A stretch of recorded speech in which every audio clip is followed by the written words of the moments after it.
नमस्कार दोस्तों, जय श्री राम। आज मैं आपको ऋषि पंचमी की दूसरी कथा सुना रही हूँ। आप वो ध्यान से सुनिए। भविष्य पुराण अंतर्गत दूसरी कथा। एक बार धर्मराज युधिष्ठिर ने भगवान श्री कृष्ण से कहा, हे जनार्दन, कृपा कर आज आप मुझे उस व्रत की विधि बताइए जिसके करने से नारी जाति के अनेकों पापों से मुक्त होकर अनेकों यज्ञों का पुण्य फल प्राप्त होता है। अंत में भगवान विष्णु आदि देवताओं के लोक में निवास करती हैं। मुझे इस कथा के विषय में विस्तार से समझाइए। तब भगवान श्री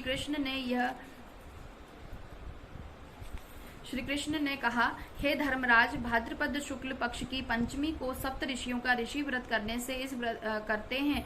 इस व्रत के करने से स्त्री रजस्वला से मुक्त होती है, अर्थात रजस्वला स्त्री से जाने अनजाने में जो अचूक या त्रुटियां हो जाती हैं, उन त्रुटियों के कारण नारी को जीवन में अनेकों कष्ट भोगने पड़ते हैं। उन कष्टों के निवारणार्थ यह ऋषि व्रत किया जाता है। यह अत्यंत पावन व्रत है।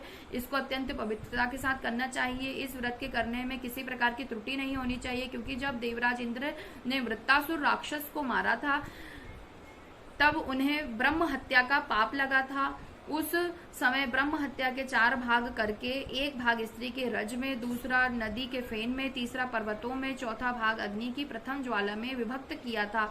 इससे हर वर्ण जाति की नारी को रजस्वला होने पर पहले दिन चंडालिनी, दूसरे दिन ब्रह्मघातिनी, तीसरे दिन धोबिन के समान माना गया है। इससे उन दिनों में किसी भी वस्तु को छूने से वह वस्तु अपवित्र होकर दूषित हो जाती है। ऋषि पंचमी व्रत करने के से वह दोष मुक्त होकर नारी मोक्ष को प्राप्त करती है तथा पवित्र हो जाती है। हे राजन, विदर्भ देश के एक शैनित नाम का अत्यंत प्रतापी, यशस्वी तथा न्यायप्रिय राजा था। उस राज्य में एक सुमित्र नाम का विद्वान ब्राह्मण था। उसकी पत्नी, जिसका नाम जयश्री था, वह ऋषि कार्य में अचानक रजस्वला धर्म को प्राप्त हो गई और समय अनुसार भोजन प्राप्ति आदि प्रसादी वस्तु छूती रही। इस प्रकार समय पूरा होने पर दोनों पति पत्नी की मृत्यु हो गई। मरने के बाद पुनर्जन्म में ब्राह्मणी को कुतिया का जन्म मिला और ब्राह्मण को बेल का जन्म मिला। अपने तप के स्वभाव से उनको पूर्व जन्म की पूरी बातें स्मरण रही। वह दोनों अपने ही पुत्र के घर पले व रहे। एक दिन श्राद्ध पक्ष में ब्राह्मण पुत्र ने पिता की श्राद्ध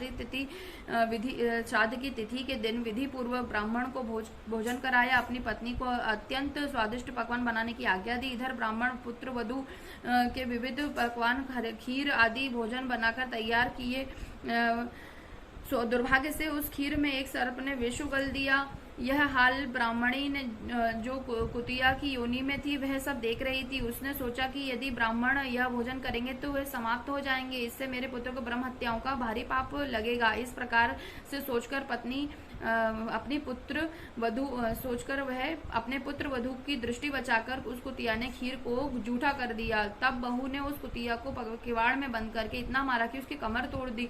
खीर फेंककर दोबारा खीर बना ली और फिर श्राद्ध के ब्राह्मणों को भोजन कराया। कुतिया ने अपने पूर्व पति बैल को जाकर जो भी दिन में उस पर बीती थी वह बात बता दी।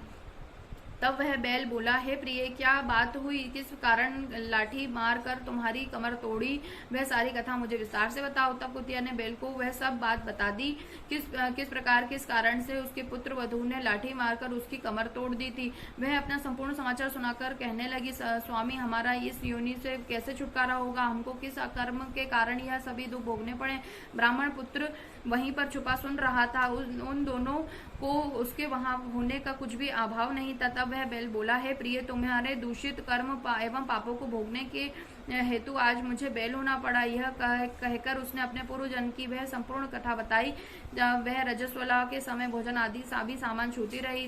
उसी पाप के कारण तुमको कुतिया या मुझे बैल का योनि प्राप्त हुई। इस पर अभी भी तुम्हारे स्वभाव में कोई परिवर्तन नहीं है, क्योंकि तुम्हारी कुतिया की योनि है। फिर कुत्ते का स्वभाव भी वैसा ही होता है जिससे उसका स्वभाव कारण तुम्हें उन पर इन सब बातों का कोई असर नहीं होता। देखो, यह पूरा परिवार हमारा पिछले जन्म का ही परिवार है। यह मेरा पुत्र है जिसने मुझे आज दिन भर से मुंह बांधकर हल में चलाया। घर में इसकी पत्नी ने मेरे नाम का ही श्राद्ध किया है, मेरे ही नाम से ब्राह्मण भोज कराया, जबकि प्रातः काल से मैं निरंतर हल में चल रहा हूँ। अभी तक मुझे खाने के लिए कुछ नहीं दिया, तिनका तक नहीं दिया। यह सब तेरे दुष्कृत्य का ही प्रभाव है। उन दोनों की पूरी बात सुनकर उनके बेटे को घोर कष्ट हुआ। वहां आकर उसने बैल एवं कुतिया दोनों माता पिता को भोजन देकर अत्यंत दुखी मन से वन को चला गया। वह तलाश करते हुए वहां एक ऋषि के आश्रम में पहुंचा। वहां उसने अपना कुछ समय बिताया। एक दिन सुअवसर जानकर ऋषियों से पूछा, है दयालु, मेरे माता पिता कुतिया और बैल की योनि भोग रहे हैं। इस योनि से किस प्रकार उन्हें मुक्ति मिलेगी? कृपा कर मुझे सुनाइए, जिससे मेरे माता पिता का कल्याण हो, उनको मोक्ष की प्राप्ति मिले। तब ऋषि बोले, पुत्र, तुमको यह कैसे ज्ञात हुआ? तब उस ब्राह्मण पुत्र ने ऋषि की वह सारी कथा जो बैल रूप में उसके पिता ने दुख द्वारा सुनाई थी, वह सब उनको बताया। इस योनि को भोगने में मेरी माताजी अधिक दोषी, उन्हीं के कारण, पिछले जन्म के आपराधिक दुष्कर्म के कारण पिताजी को बैल की योनि भोगनी पड़ रही है। अब दोनों मेरे घर पर हैं। ऋषिवर, कृपया कर ऐसा कोई उपाय बताइए जिससे मेरे माता पिता की योनि, इस योनि से उनको मुक्ति मिले, उनके संपूर्ण दोष नष्ट हो जाएं। ऋषि बोले, पुत्र, तुम धन्य हो। इस संसार में पुत्र कम ही पाए जाते हैं जो अपने माता पिता के सुख चैन की विषय में सोचते हैं। उन्हें तो अपनी पत्नी एवं संतान की ही चिंता बस होती है। तुम्हें अपने माता पिता की मृतात्मा को मुक्ति देने हेतु सोचकर आह्लादित कर दिया है। पुत्र सुनो, पूर्व जन्म तुम्हारे माता पिता ऋषि मुनियों की निरंतर सेवा में लगे रहते थे। तुम्हारी माता जब रजोधर्म थी तब वे ऋषि सेवा कार्य कर रही थी। उस समय उनके द्वारा छू जाने वाली हर वस्तु दूषित हो गई। इस प्रकार ऋषियों पर भी प्रभाव पड़ा। उनको ऋषियों से गुप्त रूप से श्राप दिया। उसी से तुम्हारे पिता बैल तथा माता कुतिया का जन्म पाया।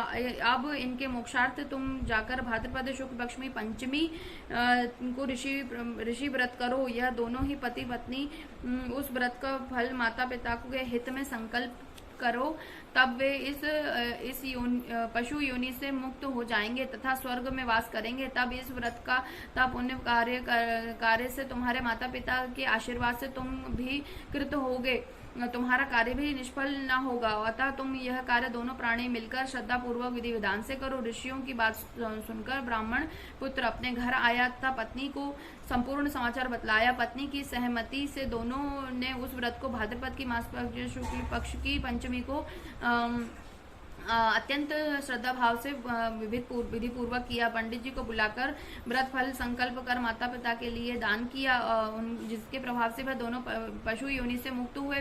विमान द्वारा देवलोक को प्रस्थान किया। हे राजन, जो नारी इस व्रत को संपूर्ण विधि विधान से अत्यधिक श्रद्धा भाव से पालन करती है, वे सप्त ऋषियों का पूजन करती है।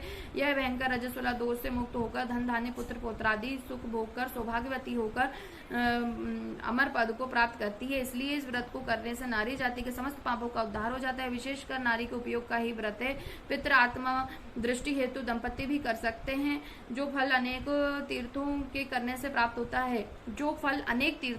से प्राप्त होता है, वही फल एक बार इस व्रत को करने से प्राप्त होता है। युधिष्ठिर, इस व्रत का महान फल होता है। ऋषि पंचमी व्रत कथा संपूर्ण।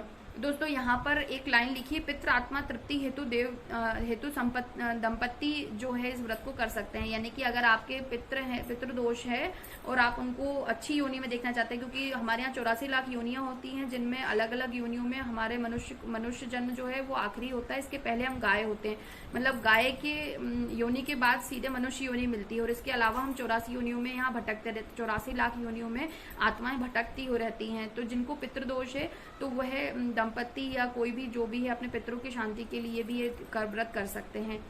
तो आज की कथा में इतना ही। जय श्री राम। धन्यवाद दोस्तों।